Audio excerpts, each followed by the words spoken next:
এখন এটা আমরা কিভাবে আল্লাহ পাককে বুঝ দিব? দুনিয়াতে না বুঝ দিলাম, দুনিয়াতে হয়তো কারো ক্ষমতা আছে, জবানটা বন্ধ করে দিল, এই কথা বলতে পারবেন না, চুপ একদম। সম্ভব কি না? দুনিয়াতে হয়তো সুদের মহাজন যারা একত্রিত হয়ে দেখা গেল যে একে তো সরাইতে হবে রাস্তা থেকে, এ তো মারাত্মক কথা বলতেছে, না হয় দিল, হতেও তো পারে, ইতিহাসে হয় নাই এমন। তারপরে কারো হয়তো দুনিয়াবি স্বার্থ আছে, বুঝাচ্ছে আমার বউ আছে, বাচ্চা আছে, চাকরি বাকরি কেমনে ছাড়ি ইত্যাদি।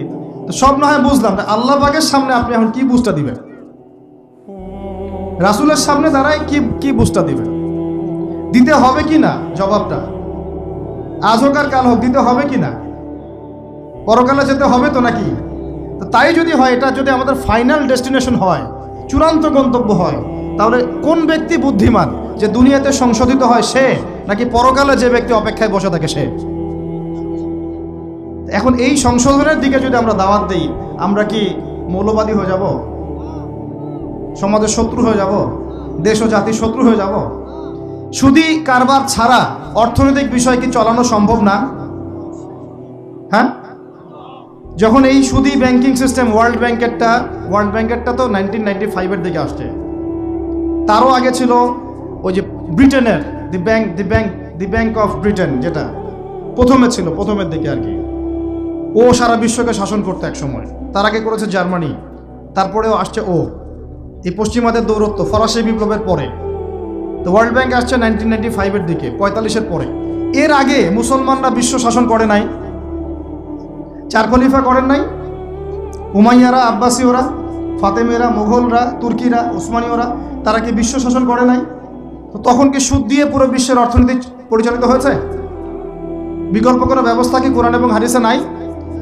তো যদি সেটা থাকে, আর আমরা যদি এটাকে পাশ কাটায় যাই, গিয়ে পশ্চিমাদের এই অর্থনীতি যদি আমরা গ্রহণ করি, সেভাবে জীবনযাপন করতে থাকি, তো আল্লাহর সামনে কি ভাই আমাদেরকে দাঁড়াতে হবে না? আল্লাহ পাক আমাদের সবাইকে যেন কথাগুলো মন দিয়ে বোঝার তৌফিক দান করে।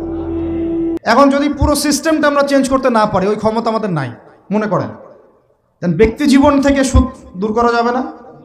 আমাকে কি রাষ্ট্র প্রশাসন একদম সুদ না খাইলে অ্যারেস্ট করে নিয়ে যাবে? আমি যদি বলি আমি সুদ খাবো না, সুদভিত্তিক ব্যাংকিং সিস্টেমে আমি ডিলিংস করব না, অ্যাকাউন্ট থাকতে পারে আপনার, কিন্তু আপনি ডিলিংস করতেছেন না, ঠিক আছে? সুদের টাকা যদি আসেও ওটা আপনি ছেড়ে দিচ্ছেন, নিচ্ছেন না, এবং সুদী এনজিও কারবার এগুলোর সাথে আপনি যুক্ত হচ্ছেন না, তো আপনাকে কি অ্যারেস্ট করে নিয়ে যাওয়া হবে জেলখানায়? কেন খাচ্ছিস না বলেন, নিয়ে যাওয়া হবে? এখনো ওই রকম দুঃসাহস দেখানোর মতো লোক বাংলাদেশে আসে নাই যে আপনি সুদ না খাইলে আপনাকে জোর করে ধরে নিয়ে যাবে। আছে এরকম কেউ? কখনো করবে না তারা এই কাজটা, ইনশাআল্লাহ। আর যদি করে তাহলে তো আল্লাহর গজব নেমে আসবে। তো এখন তাহলে সুদ খাচ্ছে কে? আপনি, আমি নিজেই। কে খাচ্ছে তাহলে? আমরা নিজেরাই খাচ্ছি।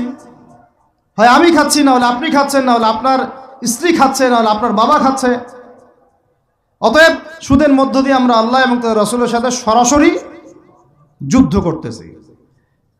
বদরের যুদ্ধে কি আবু জাহেলরা পরাজিত হয় নাই? উহুদের যুদ্ধে, খন্দকের যুদ্ধে, মুতা, ইয়ারমুকে, এই শতাব্দীর পর শতাব্দী আল্লাহ এবং তার রাসূলের বিরুদ্ধে যারা দাঁড়াইছে, তারা কি কখনো টিকতে পারছে? আজকে পশ্চিমারা সারা বিশ্বকে এভাবে সুদখোর বানিয়ে দিয়েছে, আর প্রত্যেকটা মুসলিম কান্ট্রি এর খপ্পরে পড়ে গেছে, বের হতে পারতেছে না। বের হওয়ার জন্য শুধু একটা জিনিস দরকার, একটা জিনিস, সেটা হচ্ছে আল্লাহ এবং তার রাসূলের প্রতি পরিপূর্ণ বিশ্বাস, ঈমান। এইটা আমাদের অর্জন হয় নাই, এটাই সত্য কথা। অর্জন যদি হতো তাহলে আমরা বিকল্প চিন্তা করতে পারতাম। যদি আফগানিস্তান আগামী 10 বছর এভাবেই অর্থনীতি চালাতে পারে, এখন তাদের যে অবস্থা, আগামী 10 বছর যদি আর নতুন করে যুদ্ধ বিগ্রহ না হয়, এবং তারা যদি এভাবেই আরো 10 বছর তাদের ডাবল কারেন্সির অর্থনীতি চালাতে পারে, সুদহীন, জাকাত ভিত্তিক, ইসলামিক, আমাদের বিশ্বাস আগামী 10 বছরে দেখবেন তারা মার্কিন ডলারের উপরে আধিপত্য বিস্তার করেছে, ইনশাআল্লাহ।